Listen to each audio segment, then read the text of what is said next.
Alhamdulillah, hamdan katsiran thayyiban mubarakan fih wa mubarakan alaih.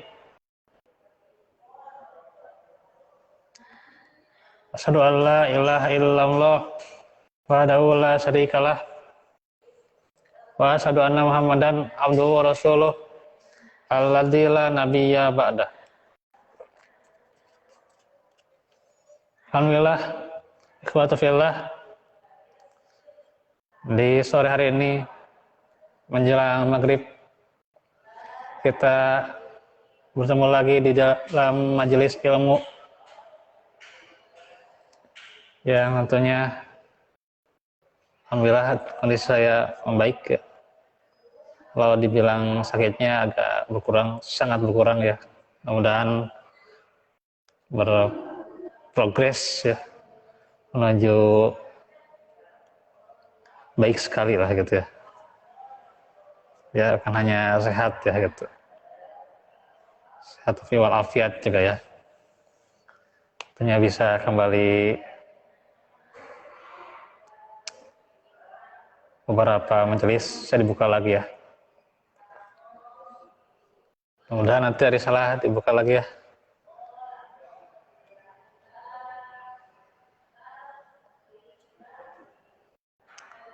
Ya, Alhamdulillah, Jami Al-Muhajirin dan juga Jami Facebook ya.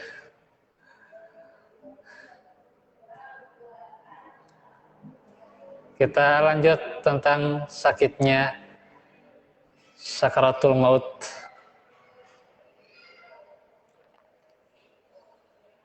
Yang hari ini tentang hikmah kenapa Rasulullah sakit dalam mengalami sakaratul maut.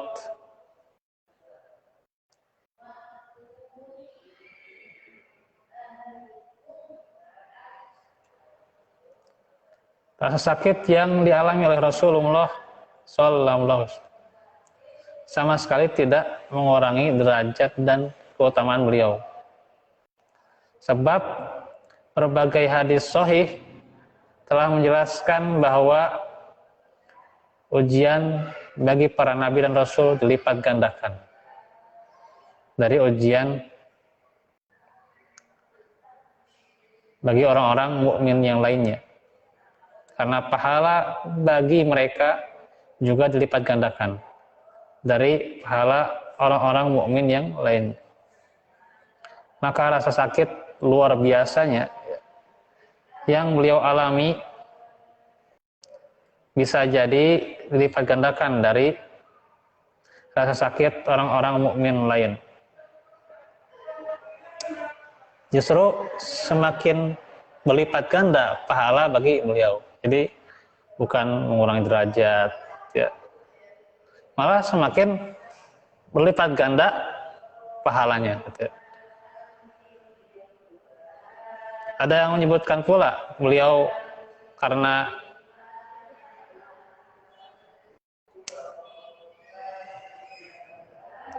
apa namanya,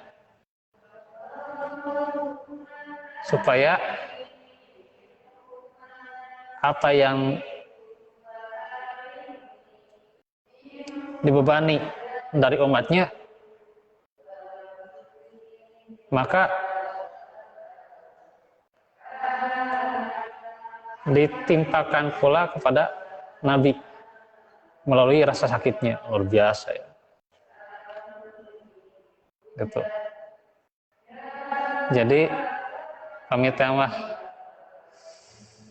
kesalahan kita ya, kesalahan umat Nabi ya, ditimpakannya itu melalui sakitnya Rasulullah itu ya. Berarti sudah sebagiannya dikifarat ya itu. Kalau benar-benar mukmin ya gitu, solih ya gitu ya. Kalau bukan pengikutnya ya enggak ya. Itu bebannya itu ditimpakan kepada Rasulullah. Saking segitunya ya Rasulullah cinta pada umatnya, gitu ya. Gitu ya.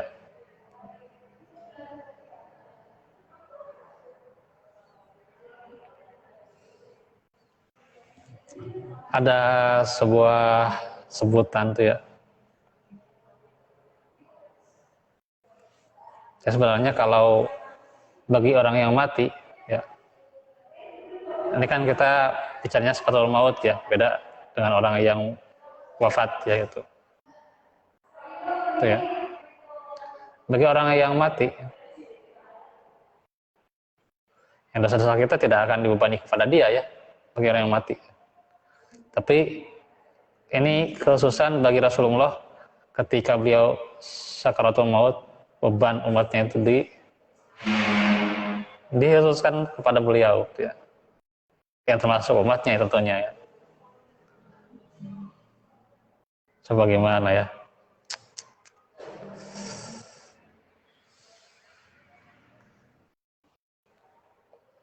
Begitu beliau cinta pada umatnya.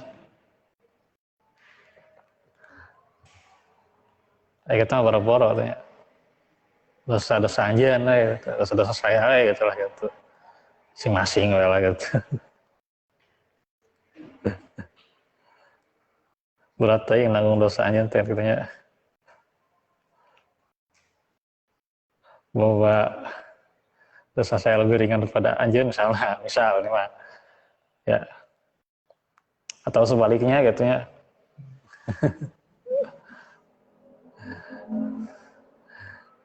Sebaliknya lebih berat justru dosa teh daripada anjeun misalnya ditimpakan lagi terus mah berat tambahan dari berat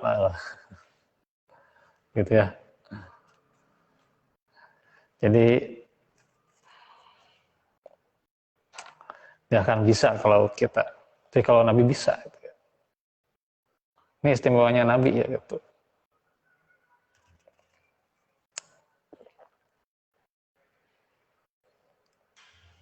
Sehingga melipat gandakan pahala bagi beliau ya.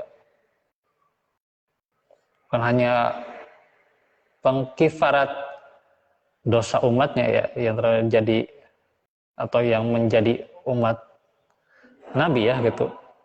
Bukan hanya mengkifaratnya ya, sebagian dari dosa umatnya, tapi mendapatkan pahala dari situ ya. Hikmah lain yang bisa dipetik dari rasa sakit yang dialami oleh Rasulullah ini adalah peringatan dini bagi umat beliau agar mereka persiapkan amal solih. Ini yang paling penting. Agar ada persiapan amal solih yang lebih baik dan lebih banyak lagi dalam menghadapi datangnya kematian. Ini yang lebih penting ya. Seorang mukmin tidak akan kagum atau merasa cukup dengan amal soleh yang telah ia kerjakan. Jadi, salam. Kita itu tidak boleh merasa kagum, ya, merasa takjub ya atas amaliyah yang kita kerjakan ya. Gitu. Jadi boleh jadi amaliyah yang kita kerjakan itu masih jauh ya. Gitu. Boro-boro menyamai ulama lah, boro-boro lah. Itu ya. Boro-boro menyamai mungkin orang-orang terdahulu dari kita yang sudah meninggal. Itu ya. Dari amal yang wajib saja masih terbengkalai ya. Itu. Ini kadang kita masih berbangga diri gitu ya. Atau berbangga diri pada ilmu. Wah, itu yang berat sekali ya, ilmu. Pada hafalan ya. Ini yang berat ya gitu. Nah, disinilah terus yang namanya niat itu diluruskan, terus luruskan tuh ya itu. Itu ya. Kalau saya kemarin membahas tentang kematian tuh ya, kita tahu bahwa yang terdahulu sudah meninggalkan kita ya. Odet sudah meninggalkan kita ya. Ustadz Eka, itu ya, Ustadz Eka Permana Habibillah sudah meninggalkan kita. Sehingga kita bisa nggak menyamai mereka. Berat sih nama. Saya itu ya sering cerita itu ya ketika saya bersama teman tuh ya gitu. Dia teman juga mencerita itu ya. Ini kalau ngaji sama Ustadz Eka itu ya, itu dulunya suka berbagi gitu ya gitu. Jadi makan itu bisa 3 kali gitu ya. Boleh gitu. Makan itu bisa 3 kali gitu ya. Pagi siang sore ngaji sama Ustadz Eka artinya gitu. Kayak orang di makan gitu ya. Diberet di dia. Yang konsumsi ayana lah gitunya. Gitu. Dan itu pun bukan dari panitia, dari beliau sendiri yang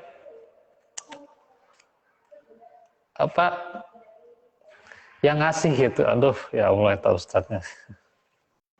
Beliau yang ngasih makanan itu ya gitu. Itu ya. Masya Allah. Coba bayangkan gitu ya. Aduh.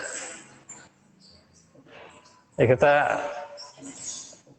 bukan kita yang ngasih ya, kita yang menerima gitu ya. Tiap Jumat menerima amplop gitu ya. Sudah gitu ya. Gitu. Tiap Jumat menerima amplop pengajian, menerima amplopnya gitu.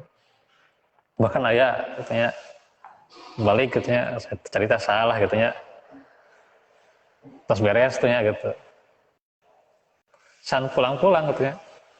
Kebutan dia mah sanes kayak ya power lah niat dia mahnya. San pulang-pulang katanya. Ngantosan amplop ternyata. Emang sih ada kayak lami gitu ya. Gitu. Ayah gitu. Ayah emang balik katanya emang si penitia mau ngamplopan selama niat namanya gitu. Eta ngantosan gitu aduh. Ya itu kumaha niat natanya. Ya Ustadz Eka namanya setiap ngaji justru beliau yang memberi. Masya Allah itu. Ya beda lah ngaji beliau di rumah beliau ya ngaji di rumah beliau sekarang dengan dulu gitu ya. Dulu itu terus makan tuh ya, gitu. Ternyata Masya Allah tuh ya. Ternyata amal solihna gitu ya. Kayak Bang Odet boga hafalan gitu ya. Kita hafalan udah sampai mana gitu ya. Jadi kalau kita mendahului mereka dalam segi beramal sejauh lah gitu ya, boro-boro lah gitu. Atau dari orang tua kita gitu. Saya juga kadang merasa malu gitu ya. Allah yarham Ustadz Sugeng gitu ya, di dekat rumah saya gitu ya. Setiap sebelum adzan tuh ya, sebelum waktunya sholat maksudnya, setengah jam sudah ada di masjid. Ya.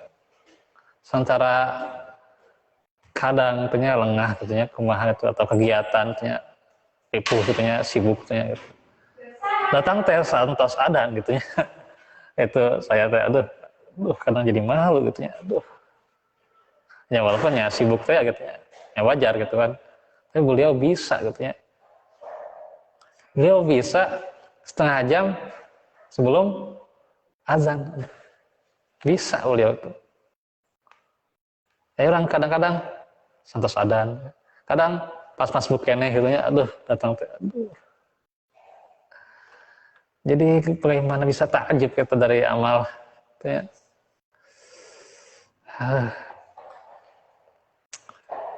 Maka kita tidak boleh takjub lah. Tidak boleh wajib atas amal kita. Apalagi keilmuan ya gitu. Ya, ilmu juga belum tentu diamalkan. Ya. Yang penting mah ayat jadwal ya, penting nge-share ilmu gitu ya. sanes gitu ya. Amalnya itu yang lebih penting tuh ya gitu. Kadang wah saya punya jadwal di mana itu jadi kebanggaan bagi kita, tapi amalnya sakumaha gitu ya jadwal sagunung gitu ya amal saleupeut gitu. Nah gitu ya, jadi bagaimana kita bisa bangga, apalagi bila di amal ini dibandingkan dengan amal-amal Rasulullah. Wah, berat pisan. Bukan bagaikan langit dan bumi ya kita dengan Rasulullah itu, bukan bagaikan kamar mandi jeung langit itu. Kita bukan bumi lagi lah amalannya, karek kamar mandi nah hungkul gitu, karek amalan sekamar mandi nah hungkul gitu. Jadi Rasulullah amalannya bumi dan langit ya, kita karek kamar mandi bumi wae gitu nya. Karek hiji kamar mandi nah gitu. Kadang amal kamar mandi masjid ge hese gitu ya. Gitu. Pirage menyediakan harum-haruman di kamar mandi masjid ya, atau di WC itu ya gitu. Ya, WC pesantren saya itu ya, Agung gitu ya. WC-na seueur laba-laba gitu nya gitu. Ya, seueur laba-laba dan dibersihan si kotoranna gitu ya. Nah itu. Jadi sebenarnya itu hal yang mendasar gitu ya. Ya amal kamar mandi wae berat ya, gitu. Sedangkan Rasulullah amalnya bumi dan langit ya. Kita karek kamar mandi wae hese ya, gitu. Itu ya gitu.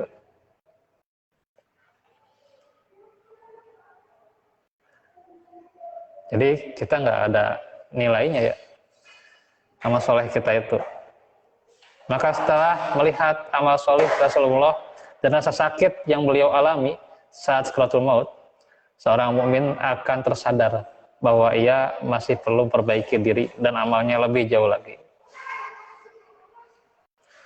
Orang-orang yang beriman dan beramal soleh boleh jadi akan merasakan berat dan sakitnya saat sakaratul maut. Meski demikian, Allah menyelamatkan sebagian hamba pilihan dari rasa sakit menghadapi sakaratul maut. Sebagai balasan atas kesungguhannya dalam mencurahkan segenap waktu, tenaga, usia, harta, bahkan nyawa demi tegaknya kalimat Allah di muka bumi.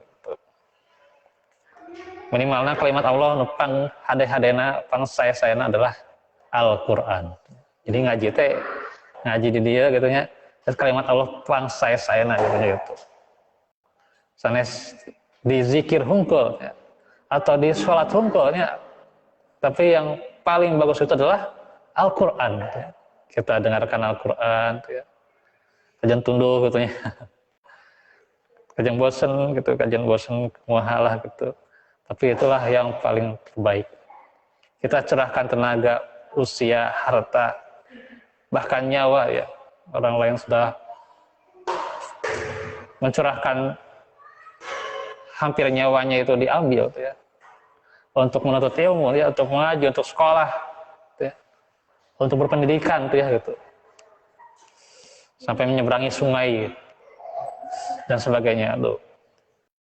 Tapi disitulah kita moga-moga diringankan sakaratul mautnya. Diringankan. Ya tetap sakit, tapi itu diringankan tuh ya gitu. Itulah ya. Orang-orang yang dipilih ya.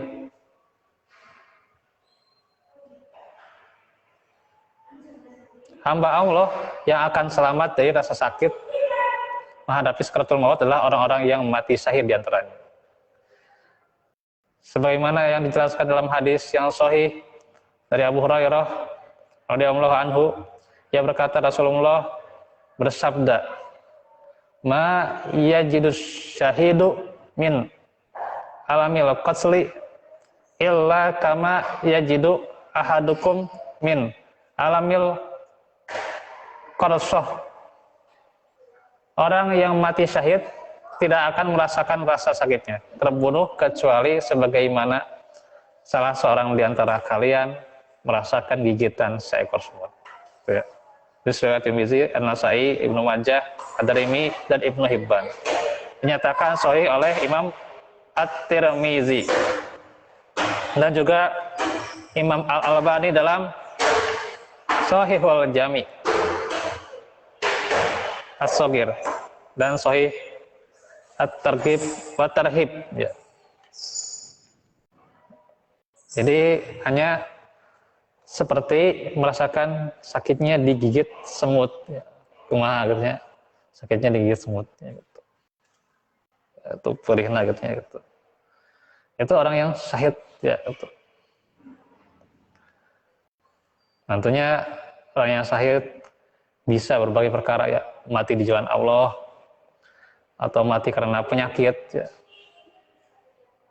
Ada sebuah hadis, ya, panjang hadisnya, gitu. Di antaranya tentunya kita kalaulah kita merasakan hal tersebut, ya, itu sebuah keberuntungan, ya, gitu. Karena itu tentunya kita bukan hanya berharap bisa panjang umur, ya. Panjang umurnya nikmat, ya, gitu. Panjang umur itu nikmat, ya. Panjang umurnya beramal soleh, gitu, ya, gitu. Panjang umurnya, gitu, ya. Nikmat, ya, gitu. Tapi diisi emang amal solehnya gitu jarang, gitu, ya. Dengan totalitas lah, kumahanya gitu. Dan dunia ini keras, lah, gitu. Dunia ini keras, Pak. Kadang umur kita ya bisa dihabiskan mencari nafkah, tidak mengapa juga, ya, gitu. Tapi dari mencari nafkah, kemudian apakah kita juga totalitas juga dalam ibadah, ya. Mencari nafkah, totalitas kita, wah, datang tepat waktu, ya. Setengah jam saja sebelum waktunya datang, ya. Sampai tali sendalnya lepas, tuh, ya. Sampai lupa, tuh, ya, gitu. Wah, gitu, kumaha, gitu, ya. Sampai rem nablong, gitu. Buru-buru teh, gitu, ya. Kita dalam ramah soleh kumaha, salat wae kadang diengke-engke, itu. Bagaimana beratnya, gitu, ya. Nah, disinilah tentunya kita harus totalitas dalam beramal. Supaya apa? Boleh jadi nanti kita juga akan merasakan mati syahidnya. Jadi bisa terlihat di sekarang-sekarang atau nanti, gitu, ya, gitu. Ya. Karena itu, ya, boleh jadi kita beramal itu kayak selama-lamanya, gitu, ya. Kita beramal di dunia ini olah-olah selama-lamanya, gitu, ya. Seolah-olah saya nanti bisa punya lembaga, punya perusahaan, punya, amin, ya, gitu. Amin, itu buka pesantren lah, gitu. Amin kan, ya, lah, gitu. Kan impian masih di awang-awang, gitu, lah, gitu. Gitu, buka pesantren, gitu, ya. Dan nanti ke mobil, gitu, ya. Gitu. Gak imah nu megah, gitu, ya. Gitu. Itu, ya. HP nu saya, gitu, ya, ke streaming, oke, gitu, ya. HP nu jadul kene, gitu, ya. Si leret-leret kene, gitu, ya, berat, gitu, ya. Kadang streaming parem, gitu, ya. Seolah-olah kita itu selama-lamanya, gitu, ya, beramal untuk dunia, ya. Gitu, ya. Tapi apakah buat akhirat sudah seperti itu? Gitu, ya. Apakah kita sudah berpikir bisa jadi amal kita yang kita lakukan itu yang terakhir, itu, ya. Sholat kita itu yang terakhir, nah itu menjadi cambuk lah buat kita, gitu, ya. agar tentunya introspeksi setiap waktu ya. Wajah Allah menyebut kita dalam keadaan yang syahid ya. Mudah-mudahan. Nah itu saja dahulu. Insya Allah Selasa nanti kita lanjut kitab Tauhid ya. Di Februari masih normal.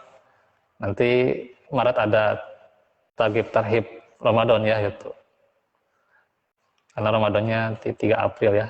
Insya Allah ya. Itu saja dahulu. Barakallahu fikum, wa'alafu minkum, subhanaka Allahumma bihamdik, asyhadu an la ilaha illa anta, astaghfiruka wa atubu ilaik. Rabbana atina min ladunka rahmah wa hayyi' lana min amrina rasyada. Rabbana hab lana min azwajina wa dzurriyyatina qurrata a'yun waj'alna lil muttaqina imama. Rabbana ya muqallibal qulub, tsabbit qalbi ala dinik. Ya musarrifal qulub, sarrif qalbi ala ta'atik. Rabbana atsim lana nuran waghfir lana innaka ala kulli syai'in qadir wa tub alaina innaka antat tawwabur rahim. Alhamdulillahirabbil alamin. Wassalamualaikum warahmatullahi wabarakatuh.